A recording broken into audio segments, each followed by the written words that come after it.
ಉಳ್ಳದ್ದು ದೇವರ ವಾಕ್ಯವಾಗಿದೆ. ಸಾಮರ್ಥ್ಯ ಉಳ್ಳದ್ದು ದೇವರ ಅಭಿಷೇಕವಾಗಿದೆ.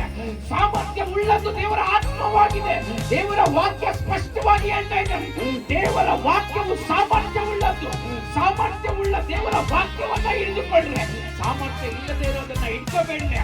ಸ್ವಲ್ಪ ಹುಳಿ ಇಟ್ಟದ್ದೆಲ್ಲ ಹಾಳು ಮಾಡುತ್ತದೆ. ಒಂದು ಸ್ವಲ್ಪ ಸ್ವಲ್ಪ ಸ್ವಲ್ಪ ಸ್ವಲ್ಪದೇ ನಿನ್ನ ಜೀವಿತವನ್ನ, ಕೃತಜ್ಞತೆ ಇರುವಂತ ಹೃದಯವನ್ನ ತೆಗೆದು ಹಾಕಿ ಗುಣಗುಟ್ಟುವುದರ ಕಡೆಗೆ ನಡೆಸಲ್ಪಡ್ತಾ ಇದೆಯೇನೋ.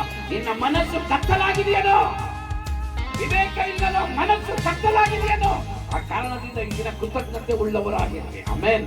ಥ್ಯಾಂಕ್ಸ್ ಗಿವಿಂಗ್ ಹಾರ್ಟ್ ಇರಬೇಕು. ಈ ಕೃತಜ್ಞತೆ ಉಳ್ಳ ಹೃದಯ ನಿನ್ನ ಜೀವಿತದಲ್ಲಿ ದೊಡ್ಡ ಸಂತೋಷವನ್ನ ತೆಗೆದುಕೊಂಡ್ಬರುತ್ತೆ. ಆಮೇನ್. ಹಲ್ಲೆಲೂಯಾ.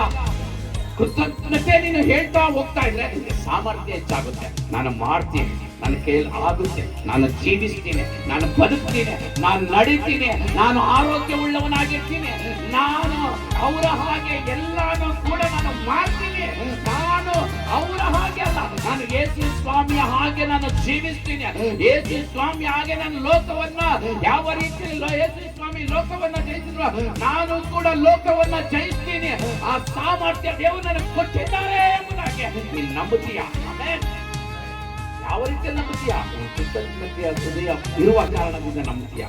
ಕೃತಜ್ಞತೆ ಹೇಳ್ತಾ ಹೋಗಬೇಕು.